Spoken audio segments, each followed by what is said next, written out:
Magandang gabi sa ating lahat na ito update sa magiging lagay na ating panahon. Umiiral pa rin ang easterlies o yung mainit na hangin mula sa dagat Pasipiko at yung pinaka-apekto ngayon lalo na dito sa may eastern section ng ating bansa. Ngunit wala ho itong dalang malawakan ng mga pagulan. Kaya dito sa Metro Manila pati na rin po sa ibang bahagi pa ng ating kapuluan ngayong gabi ay makakaasa po tayo ng bahagyang maulap hanggang sa maulap na kalangitan pero mataas pa rin po yung tsansa na mapulupulong panandali ang buhos ng pagulan dala nga nitong easterlies at ng localized thunderstorm. Sa kasalukuyan, wala tayong minomonitor na low pressure area o anumang sama ng panahon na posible pong makaapekto sa ating bansa.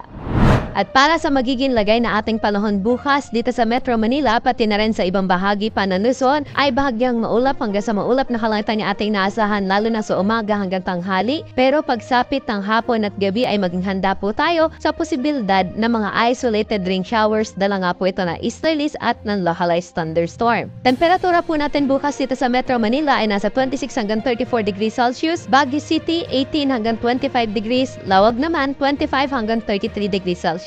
May kainitan sa Tagigarawa, abot sa 35 degrees Celsius ang maximum temperature bukas. Legazpi City, 26 hanggang 32 degrees at sa Tagaytay, 24 hanggang 32 degrees Celsius.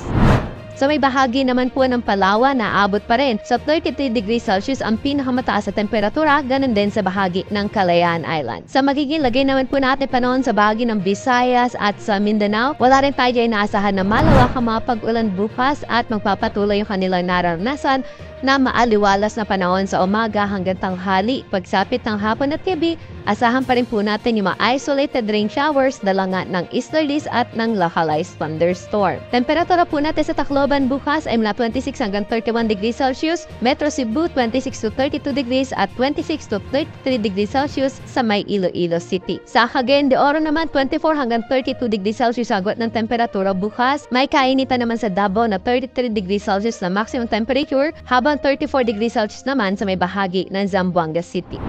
Sa mga kababayan po natin na maglalayag, magandang balita pa rin dahil wala ho tayong nakita sa gale warning sa anumang baybayin na ating karagatan kaya malaya sila mga kapalaot sa anumang baybaying dagat po ng ating bansa at yearly magiging banayad hanggang sa pantaman lamang ang mga pag-alon sa ating karagatan.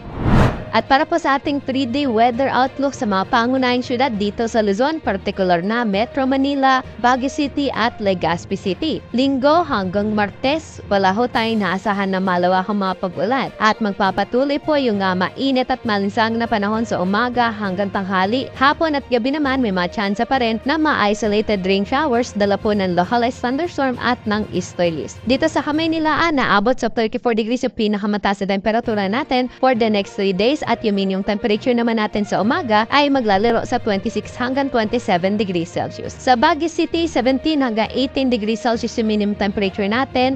Maximum temperature ay 25 hanggang 26 degrees Celsius. Sa Legazpi City na kung saan mataas yung chance ng thunderstorm sa hapon, ang minimum temperature po natin ay nasa 25 hanggang 26 degrees Celsius. Legazpi City, 32 hanggang 33 degrees Celsius din yung inaasahan natin na pinakamataas na temperatura sa dakong tanghali. Dumako na po tayo sa Kabisayaan, sa Metro Cebu at sa Iloilo. Wala ho tayong inaasahan dyan na malawakang mga pag-ulan hanggang Martes. Magpapatuloy ang yearly fair weather condition maliban sa mga isolated rain showers sa hapon at sa gabi. Pero kung makikita natin sa may bahagi ng Tacloban City by Sunday ay maulap po ang kalangitan dyan na may mga kalat-kalat na mga pag-ulan, mga pagkidlat at pagkulog. Ito ay dulot po ng easterlies. Pero pagsapit ng Lunes hanggang Martes ay improving weather condition po tayo na kung saan isolated rain showers na lang po ulit yung ating inaasahan sa hapon at sa gabi. Metro Cebu, 32 hanggang 33 degrees Celsius yung pinakamataas sa temperatura sa tanghali. Ganon din sa bahagi ng Iloilo City. Sa Tacloban naman, 31 hanggang 32 degrees Celsius. Dumako na po tayo sa Mindanao, sa Metro Davao dahil din sa easterlies. Maulap po ang kalangitan by Sunday at may mga kalat-kalat po ito ng mga pagulan, mga pagkidlat at pagkulog. Pero pagdating din po ng Lunes hanggang Martes ay improving weather condition yung ating inaasahan na kung saan hapon at gabi na lamang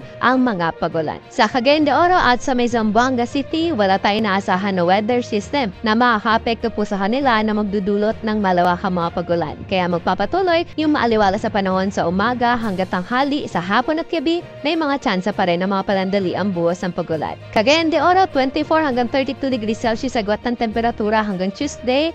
Sa may Zamboanga City naman, 25 hanggang 34 degrees Celsius.